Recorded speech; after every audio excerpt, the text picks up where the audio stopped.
ಎಲ್ರಿಗೂ ನಮಸ್ಕಾರ. ಎಲ್ಲರೂ ಹೇಗಿದ್ದೀರಾ? ಸಿಂಪಲ್ಲಾಗಿ, ಈಸಿಯಾಗಿ, ಹೆಲ್ತಿಯಾಗಿ ಟೈಮ್ ಇಲ್ಲ ಅನ್ನೋರಿಗೆ ಈ ರೆಸಿಪಿ ತುಂಬಾ ಹೆಲ್ಪ್ ಆಗುತ್ತೆ.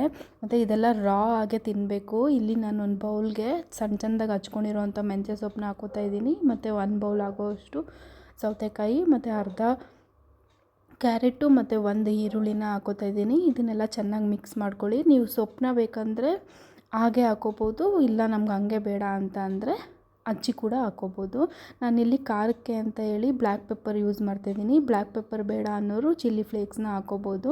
ಮತ್ತು ರುಚಿಗೆ ತಕ್ಕಷ್ಟು ಉಪ್ಪನ್ನ ಹಾಕಿ ಈ ರೀತಿ ಕಲಿಸ್ಕೊಂಡ್ರೆ ರೆಡಿ ಆಗೋಗುತ್ತೆ. ಪಟ ಅಂತ ಟೈಮ್ ಇಲ್ಲ, ಕೆಲಸದಿಂದ ಬಂದಿದ್ದೀವಿ, ಏನಪ್ಪ ಮಾಡ್ಕೊಂಡು ತಿನ್ನೋದು ಅಂದರೆ ಈ ರೀತಿ ಮಾಡ್ಕೊಂಡು ತಿಂದರೆ ದೇಹಕ್ಕೂ ಒಳ್ಳೆಯದು.